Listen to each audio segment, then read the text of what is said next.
Good morning. The committee will come to order. Welcome back, Secretary Wormuth. We appreciate your leadership of our nation's Army, and we look forward to discussing with you the Army's budget priorities for fiscal year 2025. And welcome, General George, to your first hearing before this subcommittee. I'm interested to hear your perspectives, and we look forward to hearing from you. The fiscal year 2025 budget request for the Department of the Army is $180.3 billion, excluding funds for MILCON, which is the same level as the enacted number for fiscal year 2024. Fiscal 24, once again, and unfortunately, unsurprisingly, began under a continuing resolution, which ended up lasting for a full 6 months. Our entire military is affected by CRs, but coupled with a months-long delay in enacting the National Security Supplemental, the Army was doubly affected because you were unable to replace weapons systems you donated to Ukraine with modern capabilities. I'm glad that Congress finally got its act together and passed the National Security Supplemental, but just like the regular appropriations bill, it was needlessly delayed by many months. Worldwide challenges and threats are constantly evolving, and as we discussed last year, the Army's response to the increasingly complex battlefield of the future is to transform into the Army of 2030. This transformation includes investments in people, the reorganization of forces, the development of new equipment, and the adoption of new concepts to defeat adversaries. We can best help the Army on its path to modernization through the timely enactment of a defense appropriations bill for fiscal year 2025. On-time appropriations provide the resource predictability that enable the Army to execute training and operational plans effectively for the entire fiscal year. I look forward to working with Senator Murray and Collins, and of course, the real chairman, Senator Tester, to position us for success to getting a budget passed on time. Once again, I want to thank each of you for your service to our country.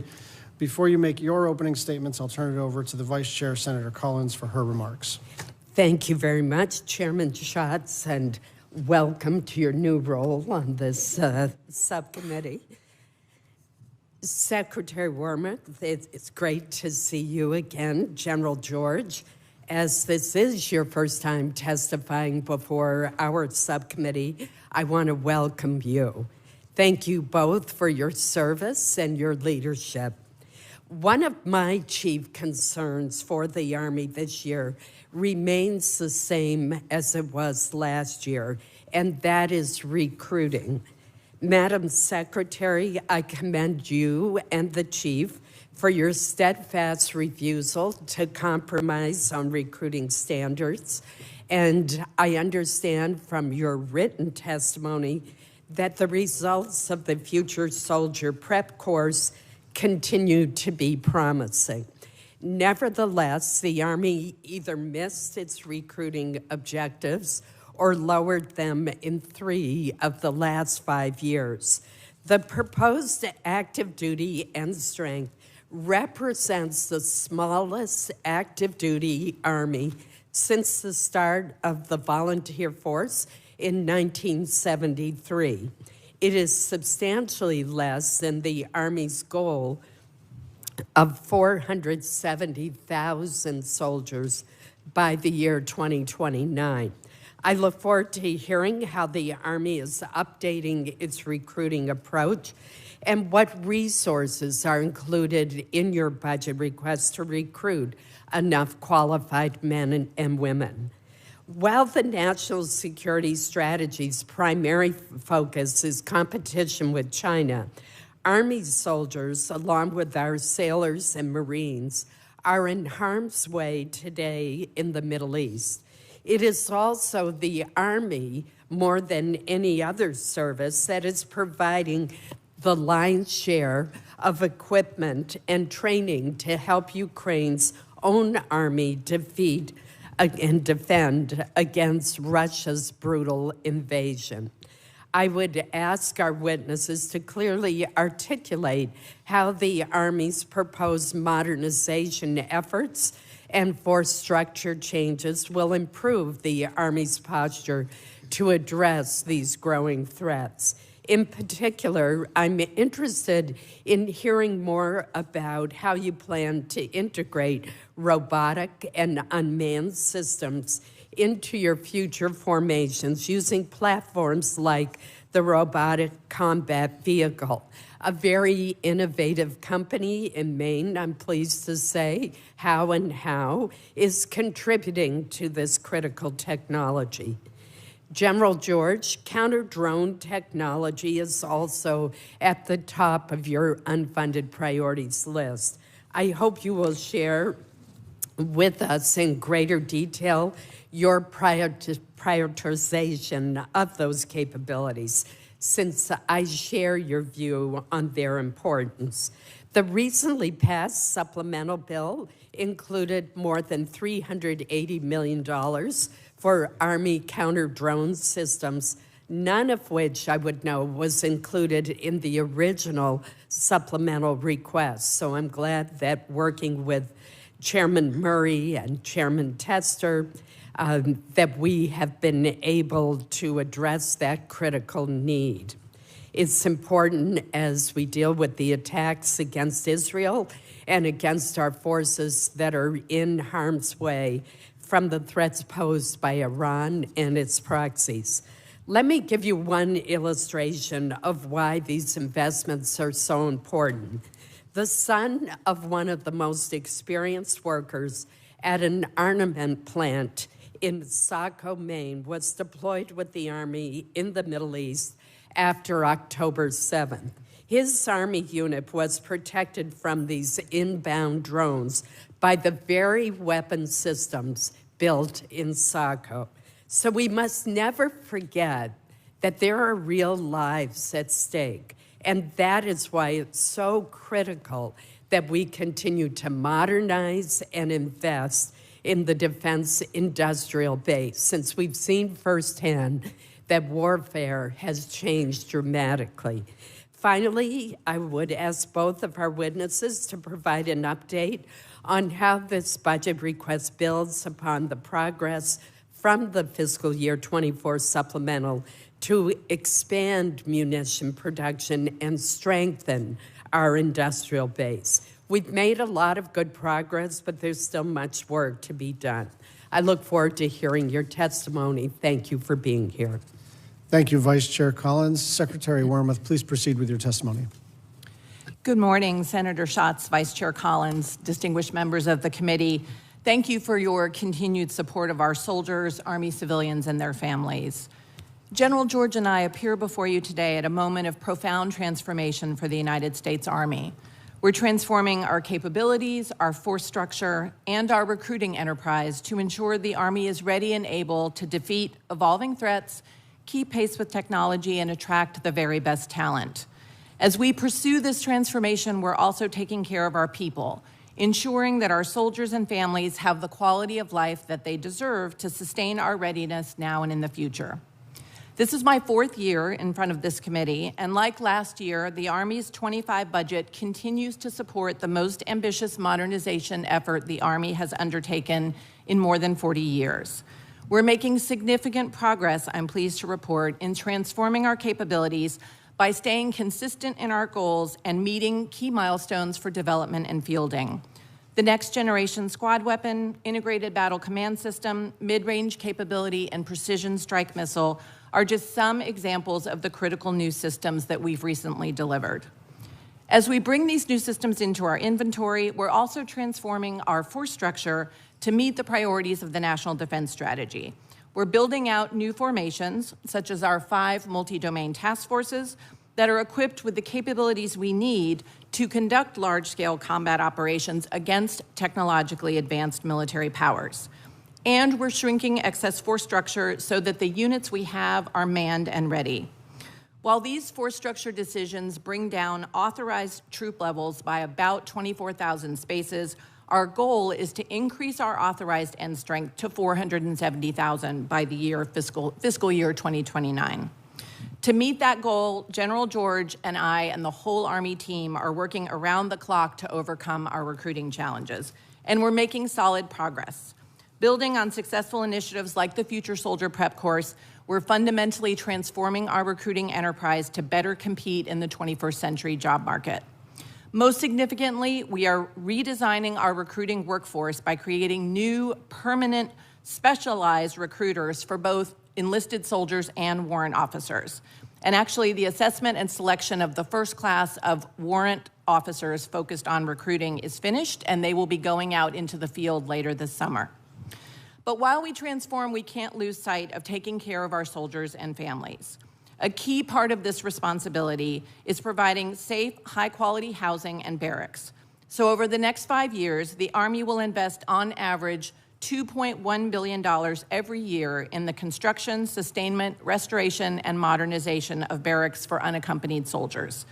This investment will fund barracks sustainment at 100% for the first time in years. And we are leveraging the expertise of the Army Corps of Engineers to stabilize project costs, and we're hiring civilian barracks managers so that our soldiers can focus on warfighting responsibilities. Physically and emotionally healthy soldiers are more resilient, higher performing, and less likely to engage in harmful behaviors. To build resilient soldiers, we're expanding our holistic health and fitness program to 71 active component brigades. We're investing in financial counseling services to ensure that our soldiers know how to manage their money.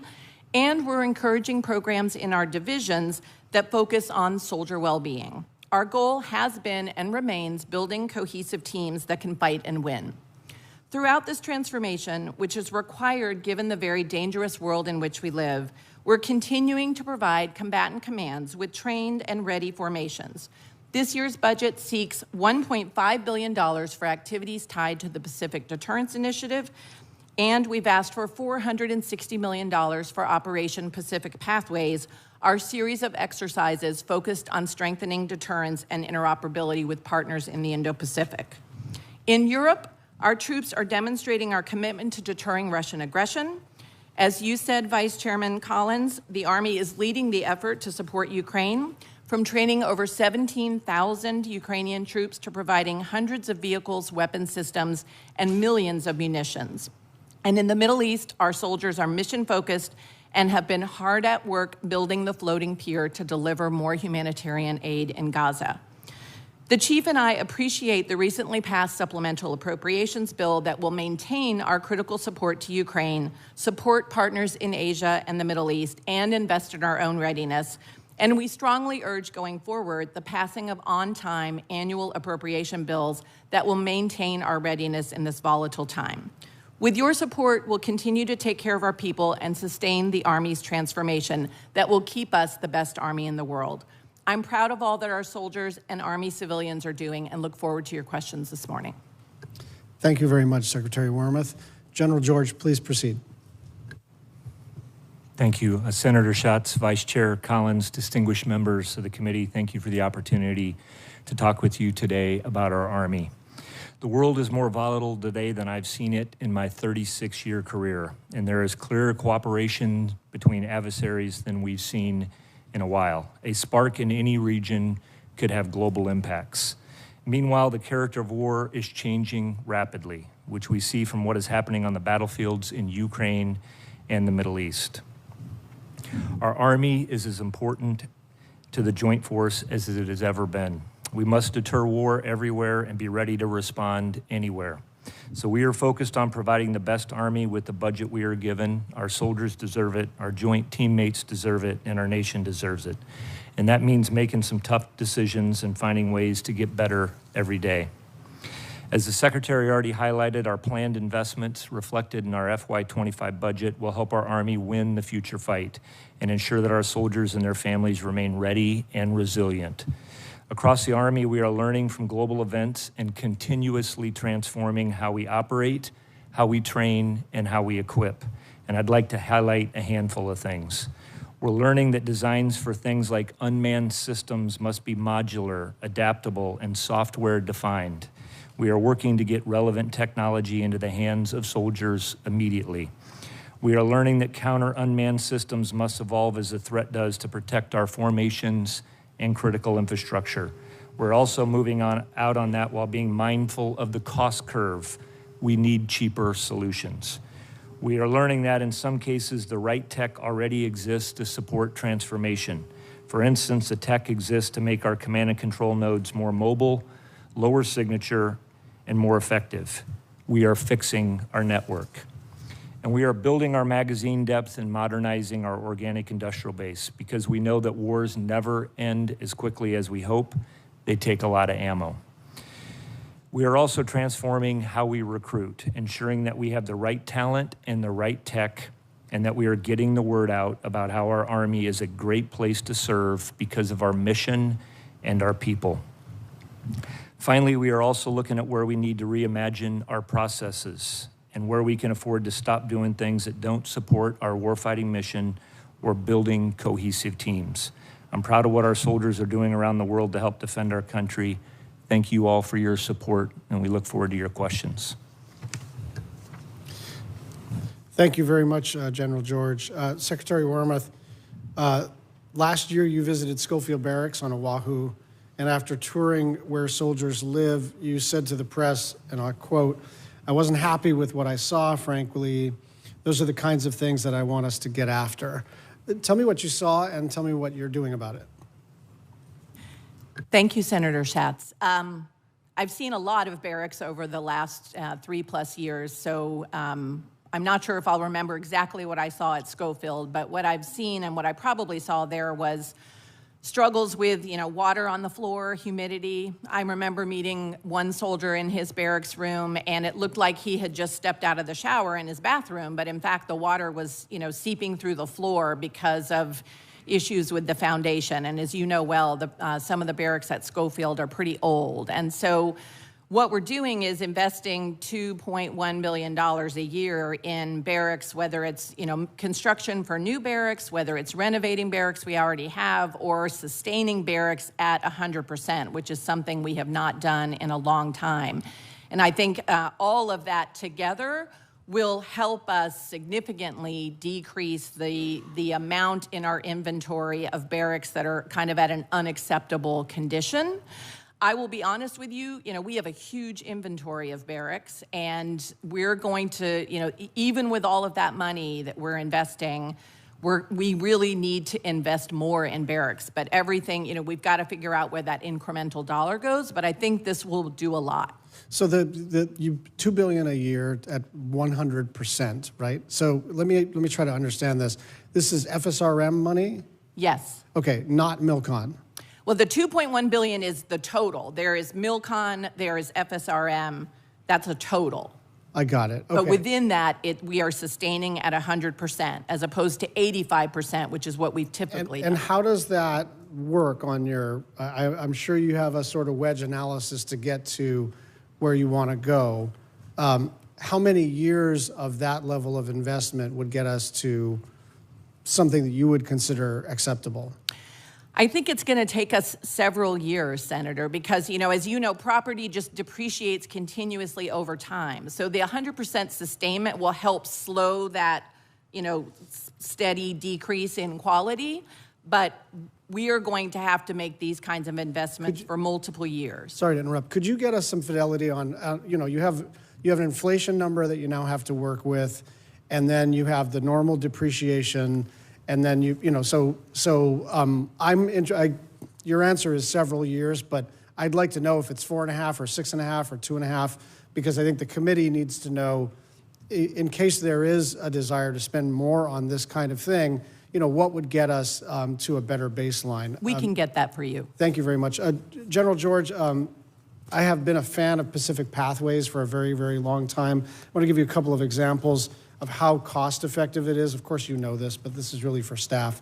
$18 million in 2023, the Army built partner capacity in the Philippines through Exercise Balakatan. In 2019, the Army spent $823,000 in Palau, conducting joint homeland defense drills, community health outreach, and repairing infrastructure. Can you just, tell the public, tell the committee, about the cost effectiveness of Pacific Pathways? I've never seen, especially in this committee, something so inexpensive and high impact. Your mic's not on. Pathways is incredibly effective for us out in the Pacific. I mean, right now, what U.S.A is doing in the Philippines is they basically are taking an exportable training package that's out there and helping to train those formations. We have the same thing in reverse when we have all of our partners and allies that are coming to Hawaii to train, which is very effective for our relationships that are out there in the Pacific. But all of those exercises, I would say, are building our interoperability. They're building trust with our partners and allies that are out there, and they're building real capability. We're also using them, just to your cost effectiveness, to help us transform. I mean, some of the things that we're doing out there right now with 25th ID that's been out there using unmanned systems to deliver ammunition, so using on the logistics side. So we could go on a long time about what the impact we think that's having out there. Two thoughts. First of all, the soldiers also love it. They love it. And that's not a trivial aspect of this program. The other thing is, if you can get us some data on how much more you could do with more resources, that would be very helpful. Vice Chair Collins. Thank you, Mr. Chairman. Secretary Wormuth, we discussed just recently in my office the horrific mass shooting that occurred last October 25th in the state of Maine, the worst mass shooting in our state's history, in which 18 individuals died and another 13 were injured. The killer, Robert Card, was a sergeant first class in the U.S. Army Reserve. The governor of Maine has established an independent commission that has already issued an interim report, and that report includes several very troubling findings about missed opportunities to prevent this tragedy. So I want to ensure that we're taking every action necessary to try to lessen or prevent the chances of such a tragedy ever happening again. Secretary Austin has committed to working with me in drafting legislation that would require our military services to report to the appropriate authorities when a service member poses a threat to him or herself or to others while protecting the Second Amendment rights of our service members. But to draft the most effective legislation, I very much need the results of the review that the Army Reserve has undertaken, as well as the investigation that I requested from the Inspector General. Originally, the Army Reserve's administrative review was supposed to be completed by mid-January, and we expected to have the IG's report by the end of February. Could you please update me on when we can expect those two critical reports? Certainly. And Senator, first of all, I would say, my heart goes out to all of the families in Maine that lost people and that were affected by the terrible shooting. It was truly tragic. You will be able to expect, I think, the Army Reserve investigation in a couple more weeks. It has been, as we talked about, very comprehensive. There are over, I think, 3,000 pages of interviews with witnesses and documents that they've collected, which is partly why it's taken so long, but it should be done in a couple more weeks. And then I think the separate review being done by our Army Inspector General will follow shortly after that. Thank you. I look forward to working with you on the legislation and would love to have your commitment for that as well. We look forward to working with you on your legislation. Thank you.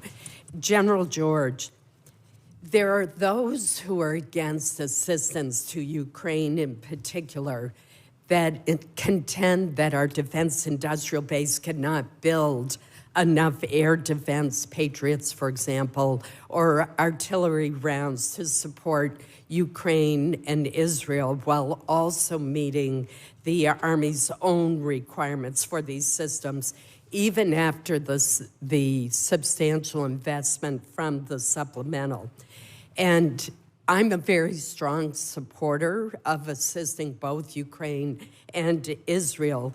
The implication of this line of argument is that we should end our security assistance to Ukraine because we can't take care of our own Army's needs as well.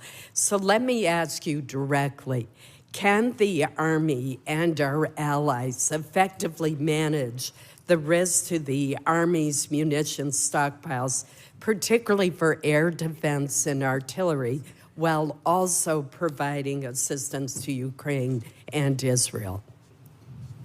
Senator, I think we can, and I do want to say thanks on the supplemental. I think obviously the most important thing for us is on-time funding so we can get things, and we struggled a little bit with that over this last year. And what we need to do is what we're on the path to do is also continuing to invest in our organic industrial base, and we can get examples for like 155. Where we're producing a little over 30,000 rounds a month, and by the beginning of 26, we'll be producing over 100,000 rounds a month. So that's what we need to do. We need to continue to invest in that, in addition to what we're supplying for our, to those efforts. Thank you. Senator Moran. Chairman, thank you. Thank you, Ranking Member, Vice Chairman. Secretary, General George, welcome. Welcome to your debut hearing in the appropriations process. Last October, the Undersecretary announced a digital engineering strategy to optimize sustainment across the services. I understand the Army just this morning signed a policy to help accelerate the adoption of digital engineering. My view is that these tools are incredibly important for designing and building new platforms and sustaining existing systems. Secretary, can you tell the committee a little bit more about the forthcoming policy and how the Army's previous digital engineering work informs the adoption of this capability? Thank you, Senator Moran. It's good to see you, and we are excited about our new digital engineering policy. Basically, what we're trying to do is make it easier for the Army to adopt digital engineering approaches more broadly at scale across the Army. This is the kind of work that allows us to do modeling and simulation and explore engineering challenges using computer simulations, which is more efficient and less costly. So, for example, our program to replace the Bradley fighting vehicle, the XM30 program, is incorporating digital engineering in its development work. And the policy has a number of different components, but its broad goal is to help us use that important approach more broadly so that we can be more effective in our modernization programs. Thank you for that answer. General George, I would guess that the Senator from Connecticut, Senator Murphy, will ask you about the future long-range assault aircraft and its safety. I want to inform you that I support the decision to award Bell Textron the contract for FLRAA. This is an aircraft that maneuvers like a helicopter in vertical flight, flies twice as far and twice as fast as current helicopters. All of this needs to be done with a safe piece of equipment. The aircraft competitively selected by the Army was the only one that fully met those requirements, and that was validated by the GAO. Would you highlight for the committee the importance of speed and maneuverability this aircraft provides, as well as how the Army plans to leverage its open system architecture? Yes, Senator. I mean, it can't come fast enough for me. So I think this is going to be a game-changing, for this aircraft, just for what you talked about, the range it's going to have, the speed it's going to have, and then with open architecture, what we can do with manned, unmanned teaming, launch defects, all the other things that are going to come with this. So I think it's going to increase our capabilities. Thank you. Secretary, TAA highlighted several capabilities requiring significant investments at a time in which the Army budget, probably for this fiscal year, represents about FY22 levels. I hear that there's the potential of establishment of new structures or a new structure, like a drone branch or a permanent ABCT in Poland. Would the simultaneous establishment of additional units not planned for in previous ARSTRUCs be disruptive to the Army's current plans to modernize? Thank you, Senator. I think it would be challenging to generate, for example, a whole new armored brigade combat team, given the recruiting challenges that we're working through. And like I said, I want to emphasize that we are, I think, going to make our recruiting goal this year. But we have not built into our current TAA plans an intention to build a new armored brigade combat team. Instead, we are looking at things like the counter-UAS battery that would eventually come to Fort Riley, to the maneuver SHORAD battalions and the multi-domain task forces. So at this time, we are not looking at building a new armored brigade combat team, and I think we want to focus on the integrated air and missile defense formations that are going to be so important for large-scale conflict against an advanced competitor. You have established your priorities and you believe in those priorities. Is that what you're telling me? I do, and I mean, we review our force structure every year, so we certainly want to adjust to conditions and adjust, as the strategy may require us. But right now, I think we believe that we're what we've built in terms of new formations are what's right for the Army right now. Thank you very much. Can I make a comment just on the one Please, topic General. that didn't come up? I know we're a little over, but on the we appreciate the interest, for example, on drones, and you mentioned drone branch. For us, this is a capability that's going to be, I think, resident in every formation at every echelon. So we see this as integrated into our formation, not some separate piece. And I think we need that kind of flexibility. We're actually doing that right now with our formations. We've selected 3 units to kind of work this out and start to transform in contact in doing this, but I don't think it would be helpful to have a separate drone branch. Understood. Thank you. Senator Baldwin. Thank you, Mr. Chairman. Secretary Wormuth, as you know, the tactical wheeled vehicle industrial base is an important part of the Wisconsin economy, as well as a vital contributor to the Army's warfighting requirements. I remain troubled by the Army's lack of careful management of the industrial base as I see it. The Army has now awarded the Joint Light Tactical Vehicle contract to an organization with no experience making JLTVs. That company must now stand up a brand new production line, risking a gap in fielding this critical platform. So Secretary Wormuth, what is the status of this new JLTV line and supply chain? And will the new vendor meet the required schedule for production and fielding? Has the Army identified any technical, schedule, or financial risks? And under what circumstances will the Army negotiate a bridge contract with the incumbent manufacturer, Oshkosh Defense, to avoid any gaps in production? And I can repeat those because I gave you quite a few. Thank you, Senator Baldwin. At this time, we are not anticipating any problems in the shift from Oshkosh to AM General.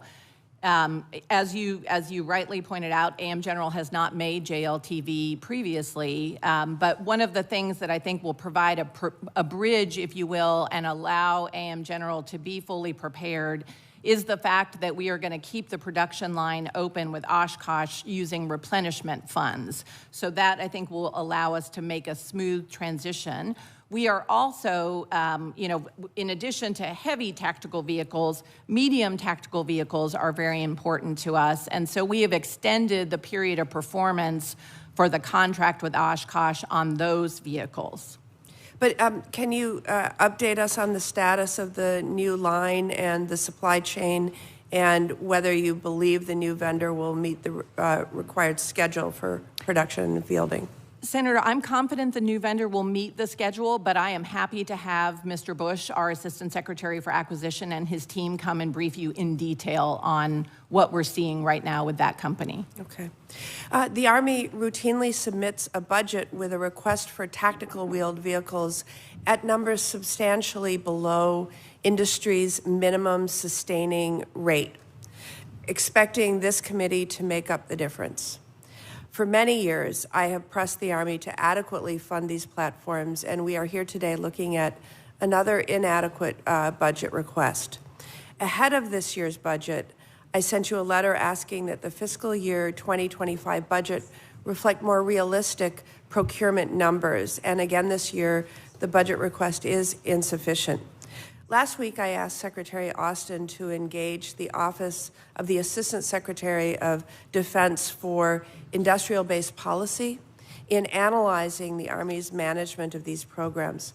Secretary Wormuth, will you work with the Assistant Secretary on a plan for future Army budget requests that better sustain the industrial base?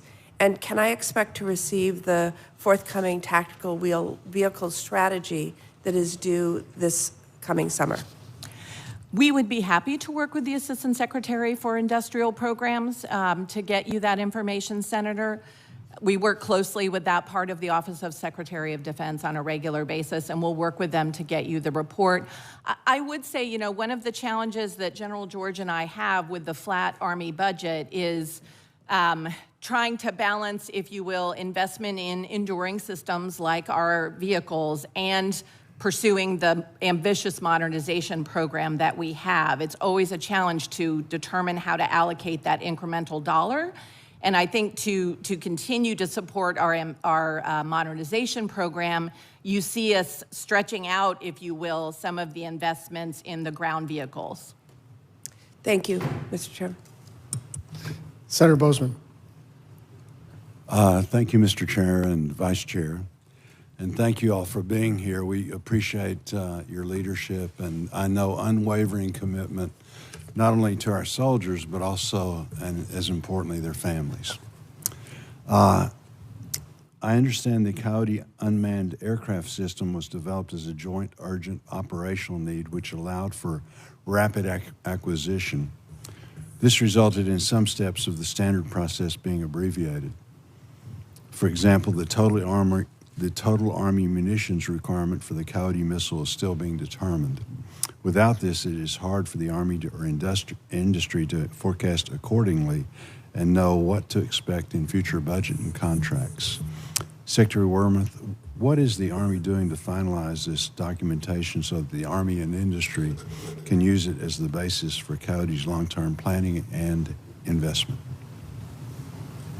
Thank you, Senator. We have been relooking our total minimum requirements for munitions and for things like the Coyote interceptor. And I think there's a general recognition that given what we're seeing in Ukraine, that we need to increase our stockpiles of munitions and counter-UAS capabilities. So we are working on that right now. I think General George and I both believe that we need to invest more in counter-UAS capabilities, which is why you see some of that on his unfunded priority list. But given that the chief sets requirements, why don't I let him speak to that in particular? Thank you. Yeah, the Coyote is a perfect example of where we need to head. It's been, you know, we've sent users, developers, testers forward. We've made it, as the battlefield has changed, we've made, you know, adjustments. We were looking to actually acquire more Coyotes. Some of the problem was we couldn't increase production because of the continuing resolution and some of those changes. This is one area, Senator, where I think flexible funding, and I know sometimes that can be a bad word, but within counter-UAS, UAS, and EW portfolios would really help us. The battlefield is changing very, very rapidly, you know, and I'm talking days and weeks. Sometimes you're lucky to get, things changing in a month. But as it changes, we need to be able to, go back to, we have the best industry in the world, to go back and say, hey, we need to change this. We need to up the quantity. Coyote was one of those examples. And that would also help us, if there is continuing resolutions, that if we had that built in, that we could make those adjustments. And that's what we were faced with last fall, and it was tough to make those adjustments in stride. Very good. The defense industrial base in Camden, Arkansas remains at the forefront of critical munitions production for our national defense. We anticipate multi-year procurement authority will improve production rates in the long term and send a much-needed demand signal to our industry partners. Your joint statement also highlights the need for further investments in order to ensure that the nation can scale the production of critical munitions and systems to meet current and future operations. Secretary Wormuth, General George, can you speak to what these investments should entail? And again, does the budget that's being proposed, does it meet the Army's demand for munitions? Thank you, Senator. This budget has over $3 billion in it for munitions because, again, I think there's a recognition that we have to build up our stockpiles. So that includes money for Gimlers, PAC-3, which we've got the multi-year authority for, Javelins, 155 millimeter, you name it. And in addition to the $3 billion for the munitions themselves, the budget also includes $1 billion for investing in the Army's own organic industrial base, so that the various depots, arsenals, and ammo plants can be more capable of producing, faster and in larger capacities. So I think we're really trying to get after it in this budget in that area. Thank you, Madam Chair. Thank you. Senator Murphy. Thank you very much, Madam Chair. Thank you both for being here and for your service. Sounds like Senator Moran predicted my opening line of questioning here. Listen, I think we've made a really bad bet on doubling down on tilt rotor technology that has proved to be deadly and has proved to be wildly expensive. From March 2022 to November 2023, we had 20 service members die in 4 separate fatal Osprey crashes. This was after the Department of Defense said in February of 2023 that they had fixed the problem, the hard clutch engagement problem, that was thought to be behind earlier crashes. They were 99% certain that the problem had been fixed. And then there were 4 crashes where 20 more service members died. This is in addition to the program being wildly expensive. Costs per flying hour have spiked by 22% just between 2019 and 2020. And so the decision to double down on the tilt rotor program with a tilt rotor selection as part of the future vertical lift program sounds disastrous and wildly costly for this committee. The reports are that the tilt rotor bid was twice that of the competing bid. And then you have all of this evidence that you haven't fixed the safety problems. So Secretary Wormuth, can you explain, A, how the Army can justify moving forward with a new tilt rotor aircraft when we can't even figure out how to address the safety issues with the existing Osprey, and how we are going to account for a tilt rotor program that is known for its tendency for cost escalation? How can you guarantee that this isn't going to become just a giant cost suck on this committee as the costs escalate in the new tilt rotor program as they have in the Osprey program? Thank you, Senator. A couple of things on that. So on safety, certainly we're concerned always anytime we see a helicopter crash or an airplane crash, whether it's the Osprey or, we've had some crashes of our Apaches. But one of the things I think that the FLRAA program will benefit from is over 20 years of safety experience with the Osprey and lessons from the Osprey. So we will be factoring all of that and learning from all of that. And again, no helicopter is perfect. They are inherently, there can be challenges, but I think we will benefit greatly from the long track record and be able to learn lessons in terms of safety from Osprey. More broadly, to your point about costs, again, we looked at not just costs when we considered the bids that came in, but also performance. And so I think we have to weigh that. And as you know, ultimately, the GAO found that our decision to go with Bell Textron was sound. So we will continue to look very closely at cost, and we'll monitor cost growth, but we also need to be looking at performance, and we felt that the Bell Textron proposal would give us the performance that we need. A couple of years ago, the Army's #1 modernization priority was the Future Attack Reconnaissance Aircraft program.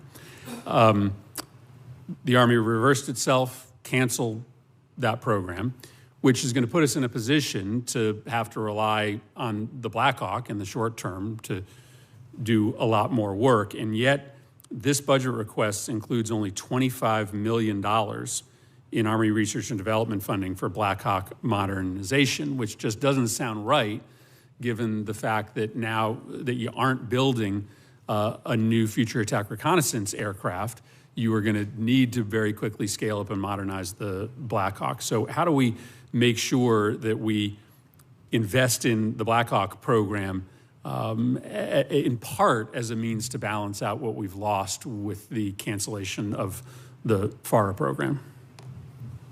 Thank you, Senator. One thing the Army is doing as part of our rebalance of the aviation portfolio is to pursue the reconnaissance requirements in a different way, really relying on much more of space-based sensing, the combination of space-based sensing, existing platforms, and things like future tactical unmanned aerial systems and what we were previously calling air-launched effects, but really we're now just calling launched effects. So inherent in our decisions in the rebalancing is the fact that we believe we can meet that requirement in a different way. As you point out, we do need to continue to invest in Black Hawk. And I think there are things that we could do if Congress decided, for example, to give us more money for research and development in 25 for Black Hawk. We could work on the fly-by-wire capabilities. We could work on doing more with the improved turbine engine, which is going to be critical not just for Black Hawk, but also for Apache. So there are projects I think we could pursue, but I would leave it there. Right. Thank you, Madam Chair. Senator Murkowski. Thank you, Madam Chairman, and welcome. Good to see you, Madam Secretary. General, thank you for being here and your leadership. We talk a lot about the various aircraft, the equipment, but I think we know that as good as that may be, if we fail to invest adequately in our soldiers, that's where we fail. That's where we have the vulnerabilities. So we've had these conversations before about how we really take a whole of person approach in addressing the physical, the mental, the emotional, even the spiritual needs of our soldiers. We've had the discussion about conditions in Alaska and some of the challenges that present themselves that often contribute to mental health struggles. One of the things that we have found that is amazing in its effort or its ability to uplift morale is this program that we authorized in the FY23 NDAA, and this is the Fly Back Home. When particularly a junior service member who is maybe in Alaska and calls New York or Maine home, the cost of an airplane ticket is prohibitively expensive. And so when we put this in place, what we saw was not only good, strong usage of it, but excitement about what it did. It basically gave people something to look forward to, and in terms of a mental health boost, it was really quite considerable. So, General George, I would ask if you would speak to the value of such a program for our soldiers, and Secretary, if you can then comment as to whether the Army intends to restart the flyback program. General. Thanks, Senator, and I agree with you. Your comment up front that our edge is our soldiers and making sure that we're investing in them. We're really proud. I think a lot of things that we have done, and we have seen General Eifler in the 11th Airborne Division up there, has informed things across the Army. So they're doing great. And first and foremost is they're doing great training up there. And, we're continuing to invest in that because I think that that's critically important. And I know you've had an opportunity to see that. What we like to say is that every location is unique, and we need to be able to do unique things like the Fly Back Home program. That's very unique, given where they're at. And is helpful for us. And I think that we have to look at every installation like that a little bit different. I will tell you that Alaska is near the top. We offer stations of choice. There's a lot of people that want to go up and serve in Alaska. That has helped, with us for our recruiting. And I think it's they want to come up to Alaska and experience that. But it's also because they do a really good job of taking care of their soldiers and their families, and I think it starts there. We're making some headway, but again, it's these little things. Secretary, can you comment on whether or not there's any intention to restart the program? Certainly, Senator Murkowski. I think what I'd like to do is, as you know, we have the Fly Home program. We also have the remote conditions and austere incentive pay for Wainwright and J-Bear. And have spent, I think, over $25 million on that. And then our vice chief right now is really stepping back and reviewing our MTO for the entire 11th Airborne Division to see if we're investing it the way that we need. What I'd like to do is commit to you to look at the cost benefits of restarting the Fly Home program. We are under a flat top line, so every dollar we're constantly in a Peter and Paul situation. But I know it was a popular program, and I would commit to you that we will look at that, but I'd like to look at it in the context of some of the other programs that we're doing. Well, and since you raised the MTO, it really does speak to the gaps that we're seeing there with the 11th, including the lack of the MTO, the equipment to define what equipment is appropriate for the Arctic, the lack of the division artillery, the lack of sustainment brigade, the lack of an aviation headquarters. So I'm glad to know that you are reviewing that.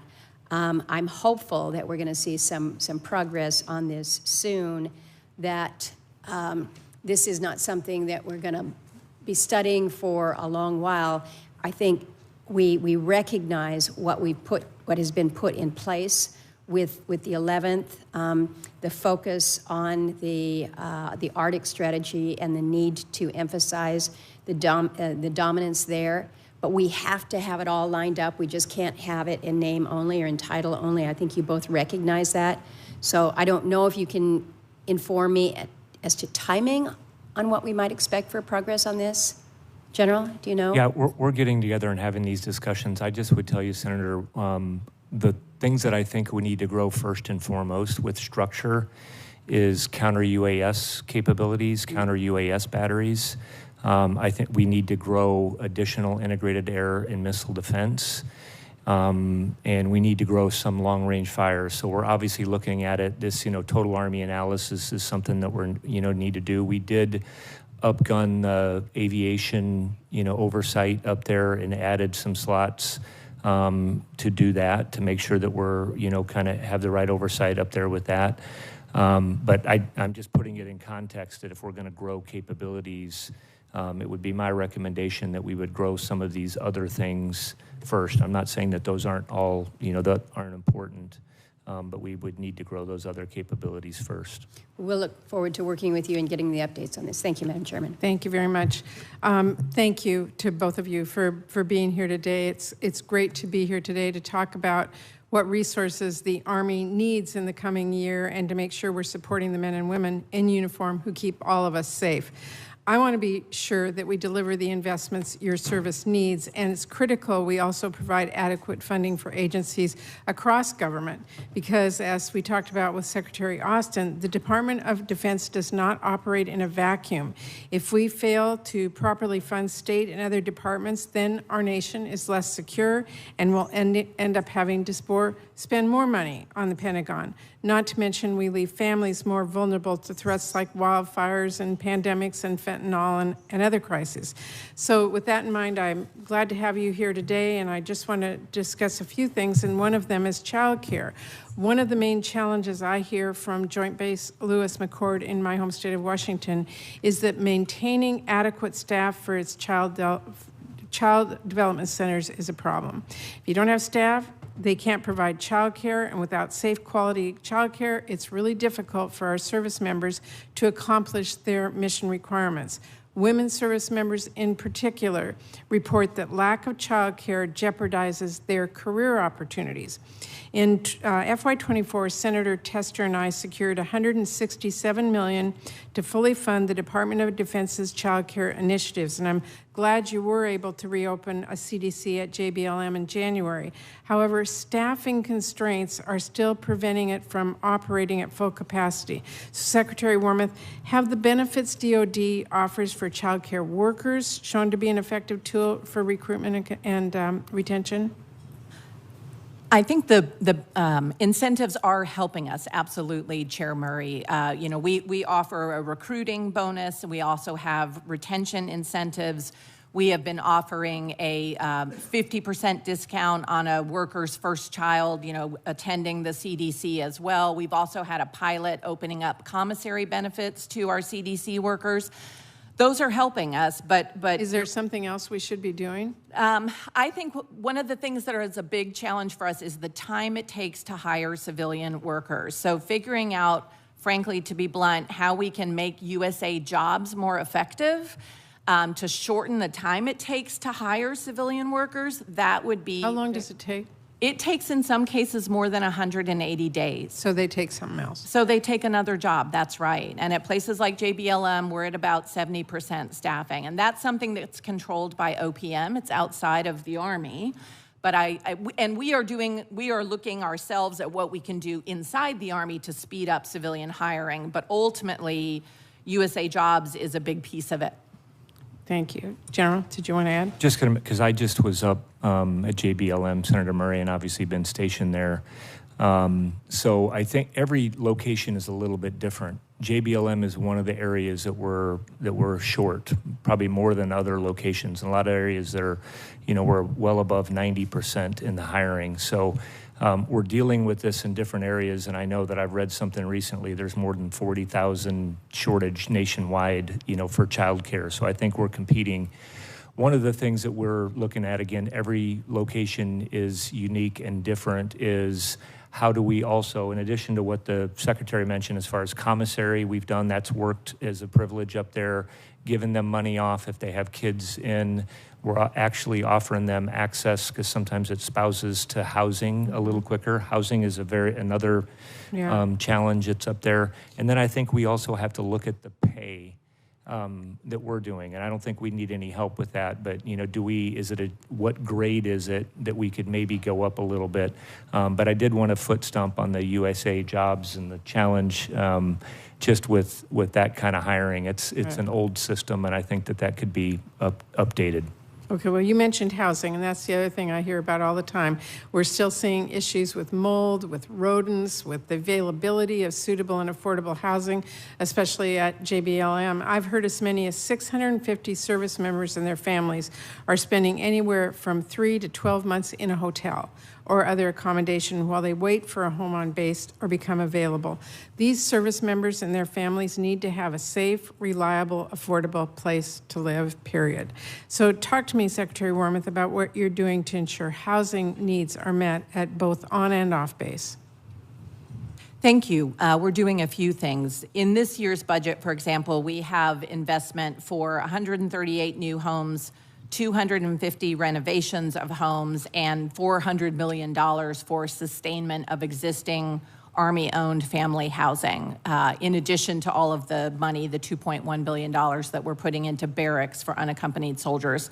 We also continue to work extremely closely with our 5 privatized housing partners to make sure that they are providing quality housing, to make sure that they have enough maintenance workers, to make sure that they are taking care of the privatized homes. So we absolutely still have challenges, Chair, but I think we are trying very hard to reduce the problems with mold and long waits for maintenance. Do you have anything you wanted to add? I just would add, Senator, up there, one of the things that we do that's unique to JBLM is we have an office there that does rental agreements to help. Because again, it's a specific problem up there, and you know what the housing market over the last several years has gone up there, where soldiers don't have to pay, to get several credit checks. It's one thing. They don't have to put in big deposits. So we're doing other things as well, and we're doing that. We're doing that with the community, which again, I think that's what we're going to have to do is tailor, some of those solutions locally, because the truth is that about 30% of our, force lives on base, in family housing. So we're going to have to work with the local communities really across the country to solve this. Thank you. Senator Capito. Thank you, and thank you both, not just for your service, but for being here with us today. It's good to see both of you again. My questions are, first of all, I wanted to ask about cyber. Obviously, we're facing more cyber threats at every level and in every aspect of our critical infrastructure. And from what I understand, the Guard is already playing a critical role in domestic response to cyber attacks, including through our Critical Infrastructure Battalion at the Army Interagency Training and Education Center in my state of West Virginia. This unit supports a number of DoD and DHS programs. Is there a more direct role for the National Guard to play in cyber, specifically using them as a liaison force between the federal government, the states, and the local and state critical infrastructure? Do you all have, what would your response to that be? Yeah. Senator, I think what I would say is, we try to leverage all of the cyber expertise across all 3 of our components, active, Guard, and reserve, and certainly there's a lot of great cyber expertise in the Guard. I think trying to have a one-size-fits-all program with the Guard is challenging because, frankly, the level of expertise varies from state to state, and also, frankly, 85% of our critical infrastructure is in the private sector, and so there's a tremendous amount of diversity.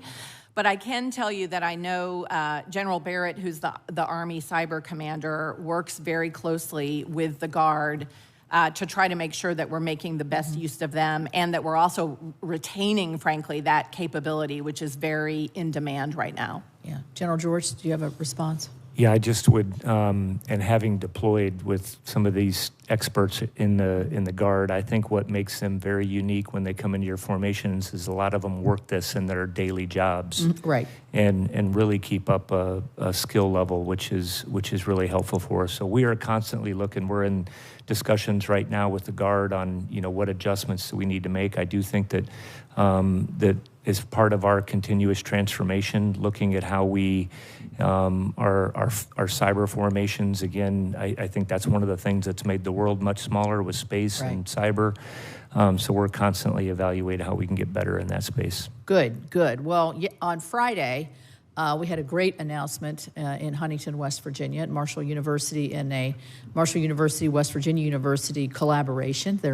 They're friends now, unless they're on the football field, is what the bottom line was there. But it was the DoD National Center for Excellence for Cybersecurity and Critical Infrastructure. They're trying to develop the workforce, but it's a really great collaborative effort between private sector, academia, the DoD, and the Guard and U.S. Cybercom. So I think we're moving in the great direction in West Virginia. Very excited about the potential for that project in our home state. My next question is on Army soldier-led innovation programs. Providing, obviously, weapons to Ukraine illuminated some of our shortfalls and some of where we're doing really well. And I've been a big supporter of soldier-led innovation through the Army DevCom's Pathfinder program and the Accelerating Force program. These programs help to transition our weapons and our tech by actually putting it in the hands of our military before it's actually as an experimentation type of thing. So you can get on the ground reactions from folks that are going to be using these weapons, what lessons can be learned. What is the Army's plan to increase funding for these types of soldier-driven innovation programs? And can we get new technology solutions into soldiers' hands for experimentation? Because I think it will bring great successes to us. So, General, I don't know if you want to start with that. Sure, I'm wishing there was more time on the clock to talk about this one. So we're doing what we're calling transformation and contact, and I would love to have our team come up here and kind of lay that out, what we're doing. But what we're doing is exactly what if you infuse a formation with technology and then see how they actually use it. And we have the developers that are down there that make software adjustments. We have the drones that are there, and we make adjustments to them. That's what we're doing. So we have a brigade that's going to go over to Europe. We have a brigade now in the 101st. We have a brigade that's out in the Pacific, and we're fixing their network. We're adding electronic warfare, UAS, counter-UAS, all of those capabilities. And what this means is we're not going to buy stuff, that say, hey, this is going to be here with us for 20 years. We're going to innovate exactly what you're talking about. I just was down at Stewart, and I know we have partnerships with universities in West Virginia. Right, and you have there's a facility out in Clay County. They're making their own, as an example, they turned what had been a vehicle that was, manned.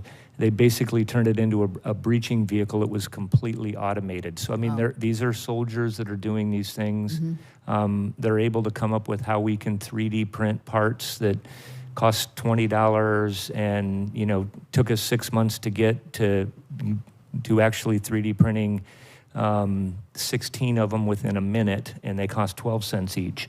So these are soldiers that are doing these things. I think that technology has changed that much. We're going to have to adjust with the times.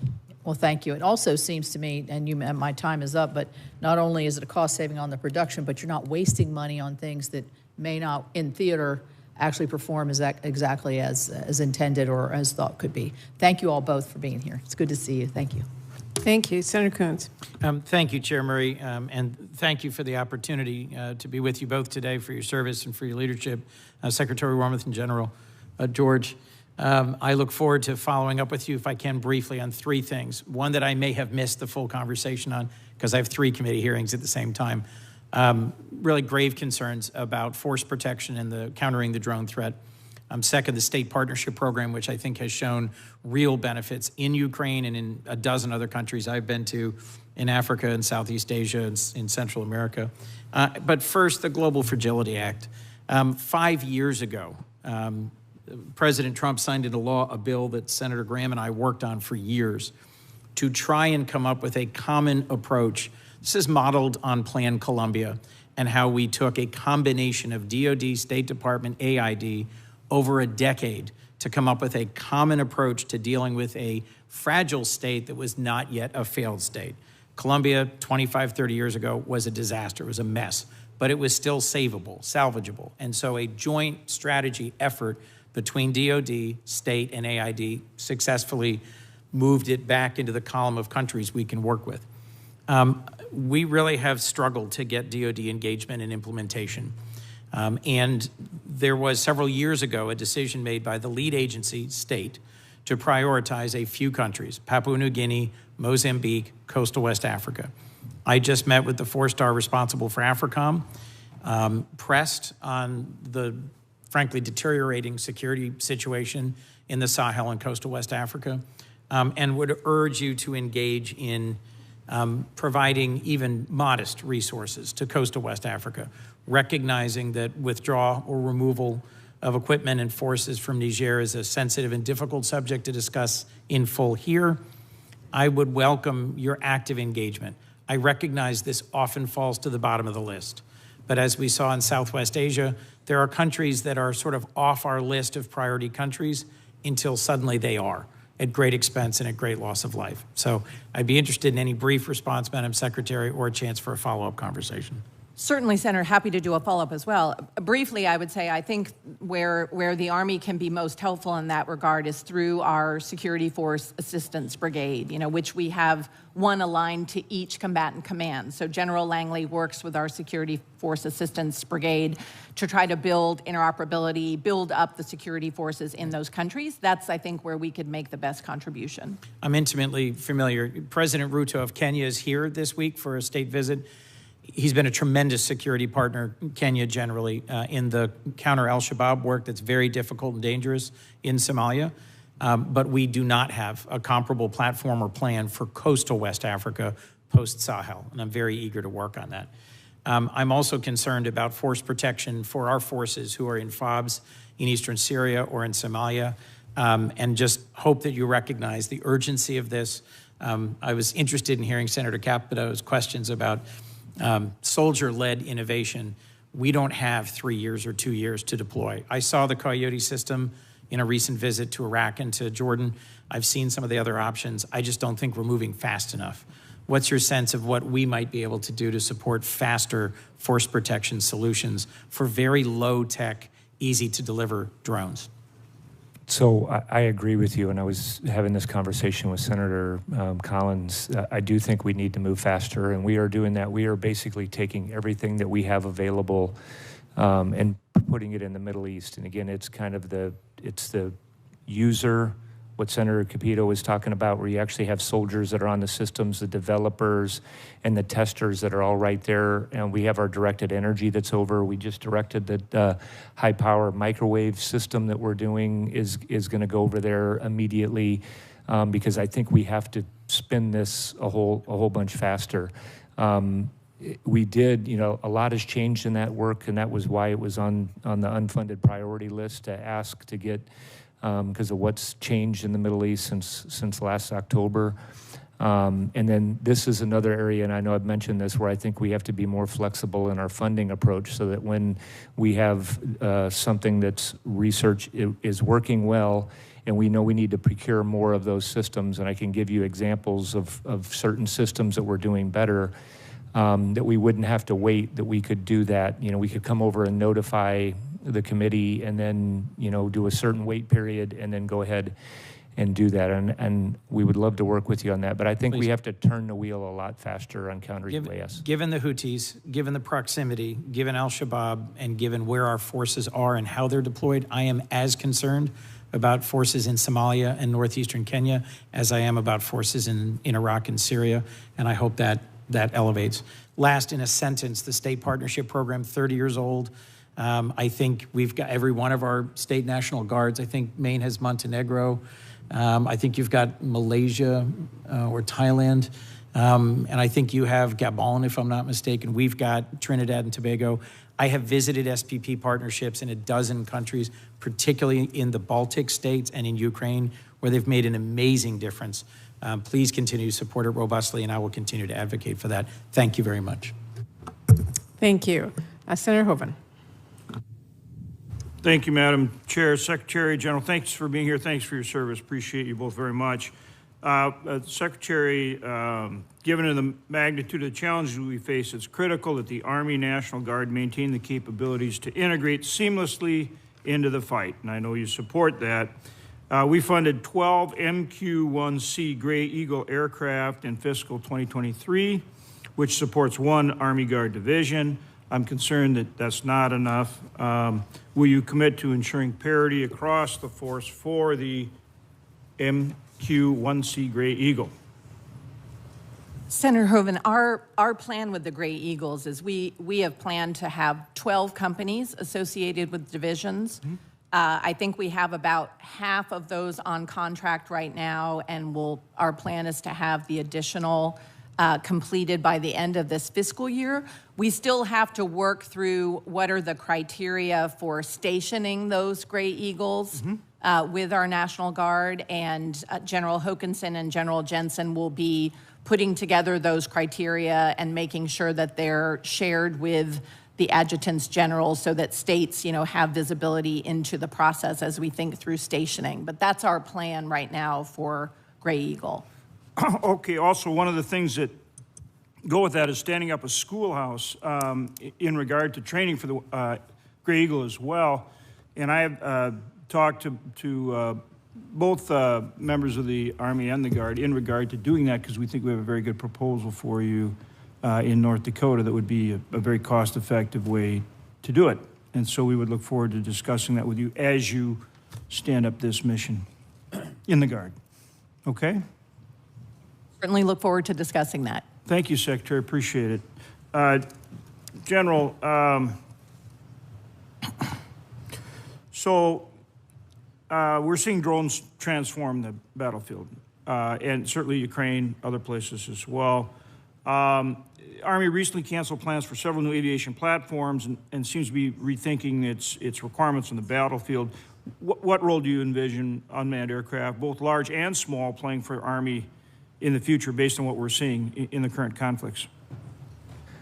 Senator, I was going to tag on to your previous one. Well, please do. Go ahead. What we were, because it's related, I think, to what you were talking about. We are going to need unmanned systems in all of our formations. We've been meeting with a large group of tags, and the division commanders had a lot of discussions with them about how all of our formations are going to have to transform, and that we're going to need this kind of technology at every echelon in doing that and making those adjustments. So I think not just Gray Eagle, what we're going to need is short range, medium range. It's going to have to be inside of our formation. We did cancel, and I don't know if you're referring to like Shadow and Raven. Those were 25-year-old systems. They were great 15 years ago. But what we can't do is keep something in the formation that we know is not going to be effective on the battlefield. And use Amazon, Home Depot, I mean, all these, there's a lot of great small companies out there that are really moving quickly with unmanned systems. And what we're trying to do is build a modular open system architecture where we can put different systems and sensors on them, and I think that we will be able to adapt to that rate of change if we take that model. Right on. I mean, we've got to look at, and I know you always do, and I know you are, we've got to look at what's going on in the battlefield right now, and the whole U.S. drones, large and small, are changing the dynamics for all of the services, not just Air Force or Navy, but for you, for the Marine Corps, everybody. We do a ton of work in unmanned aviation in Grand Forks, North Dakota. A lot of counter UAS. We have 900 miles of border responsibility. We have Customs and Border Protection co-located with the air base there. We have a technology park there. We have all the major players in this area. But it's not only what we do offensively with these drones, it's what we do to counter them too. And so I would like to invite you to come and see what we're doing, but also because we can't be shooting $1 million missiles to take down a $500 drone and swarms. We've got to get on top of this. We're working very hard on that, and we want to work with you to advance that. So I'm inviting you as well to come see what we're doing, but to work collaboratively on this, not just for the Guard, but for all the services, DoD-wide. I'm going to try to get up there before it's January and February, since I'm from the Midwest. So here's the good news: if you come during the nice weather, you get nice weather. If you come during the cold weather, we got the best hockey you've ever seen. We'll take you to a hockey game. But again, thanks to both of you for your service. All right. Vice Chair Collins, last questions. Thank you, Madam Chair. General, first let me say I was delighted to hear you talk about 3D printing and the possibilities that it can contribute enormously to our national defense. The University of Maine has one of the largest, if not the largest, 3D printer, and has printed everything from a boat to a home. It's just amazing what they've been able to do. They're also doing a lot of work on ballistic protections for our troops using composites. So it's very exciting, the work that's going on, and I'm glad to know that you see the promise as well. I want to talk about what I think is, or ask you about what I think is one of the unappreciated consequences of the supplemental, and that is that the replenishment funding helps to modernize the Army. I think that's been lost in this debate, that it gives you better capabilities. So, General, could you please describe how the replenishment funding is helping the Army replace its legacy weapons with more modern capabilities? A real quick example, Senator, is 113s. They're very capable vehicles, but we are now moving on, and every one that we have provided, we are now buying AMP-Vs. And so we are up, we have a better system. Same thing with Bradleys that we have done and what we're doing to buy, a more advanced model. So, and then the other thing is for a lot of that, for the supplemental, 80% or more of it was coming back into our own industrial base and what we're doing, right here. So, we're not buying any old stuff. We're buying new equipment with what we're getting. And that's a real advantage. And your point is well taken, that the vast majority of the funding in the supplemental actually goes to American industrial companies and creates good jobs. So it's important as far as sustaining our industrial base and strengthening it as well. Secretary, I understand that last month the Department of Homeland Security once again requested emergency support from the military for Southwest border operations. And the Pentagon is estimating that the cost will be at least $490 million, and most of it's going to have to be borne by the Army. First question, has DHS, the Department of Homeland Security, ever reimbursed the Department of Defense for these additional costs that you're bearing to assist DHS on the border? I believe, Senator, that out of, I think, 20 years of supporting DHS, they have reimbursed us 1 year. I could be wrong on that, but generally, they have not reimbursed us for the support we've offered, which I think goes to Chair Murray's point about the importance of adequately resourcing not just DOD, but other important agencies like DHS. I think it does as well, but it concerns me because $500 million is not an inconsequential cost, and it means you're going to have to rob some other underfunded program in order to meet what is a very legitimate need.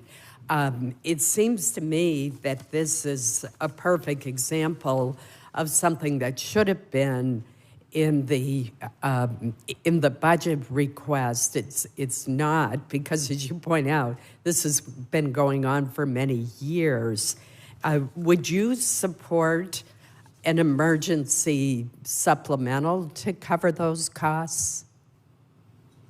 Certainly, I think they could be considered as part of a supplemental. I do want to emphasize that the Army has always answered the call. We have been in support of our friends in the Custom and Border Patrol. But as you said, it's a significant outlay for us. I think we've already spent $270 million this year. So a supplemental would certainly be helpful for something like this. Thank you. And finally, let me just reinforce what Senator Coons said about the state partnerships with the National Guard. The one with Maine, with Montenegro, and Maine is applying for another partnership right now, was tremendously successful in getting Montenegro prepared for its NATO responsibilities. And it was just a terrific experience on both sides. So that is a program that I hope we will continue to support. Thank you. Thank you. Senator Moran, do you have any additional questions? I do. Thank you very much. A couple of questions in the realm of those who are departing the service in my veterans capacity. Value of veterans bring to the workforce. There is need for transitioning of service members to be appropriately credentialed and translate their skills that they learned in the military into their next career. Secretary, do you think a soldier will be more or less hireable after their transition if they have certifications that translate a breadth of experience to potential employers? I certainly think helping position our soldiers to have credentials and certificates that help them be as marketable as possible when they transition is valuable. And is that happening? Yes, we have, as I'm sure you know, a credentialing assistance program that we've been piloting. It's been wildly successful.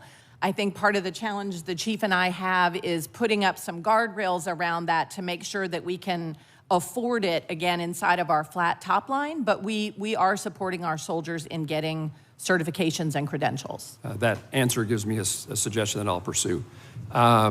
General George, caisson delays, outline the Army's path forward on what conditions you need to meet to resume operations of horse-drawn caissons at Arlington National Cemetery. I'm going to mention a couple things, and I'm going to turn it over to my ranger buddy here on the right, because I know she spent a lot of time on this more than I have. But I think we're looking at, Senator, is conditions-based. I mean, we want to do this. We're obviously, what the support we provide at Arlington National Cemetery is sacred to us and to all of our veterans, and we're trying to stand up this capability. I think we have the right experts that are on board doing that. As well as General Breedenkamp kind of overseeing that, hiring the right people, making sure. And this, the problem we had wasn't created. It took time. And so I think what the approach that we're taking, I think, is a very good one, very sound. We can come over and talk to you about it in detail, but I'll turn it over to my...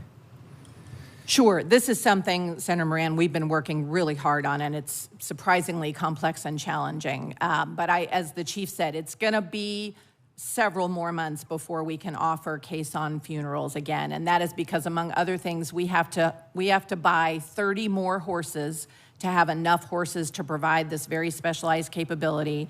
We have to find the pasture land to support those horses. We have now, I think, gotten on top of making sure that we have the expert veterinary personnel that we need to help us care properly for these horses.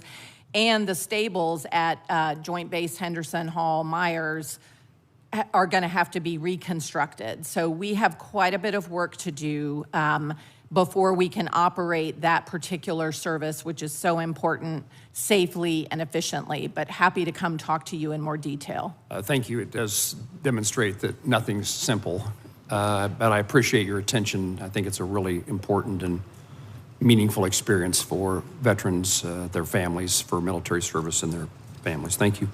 Final question.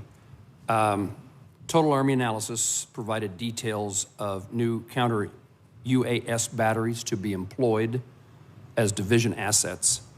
Is this capability on schedule to be delivered to the initial units in FY 24 and through 29?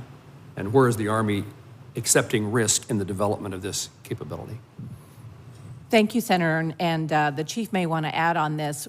We are on schedule, as we have said throughout this hearing, building up our counter-UAS capability, both the systems and the formations to be able to perform that function is critical. And so we are on schedule right now. I believe that the counter-UAS battery coming to Fort Riley is supposed to arrive in FY 29, and we are making it a priority to make sure that we have both the equipment that will be needed for that and also the soldiers who can man that. General, this has been a theme for you today.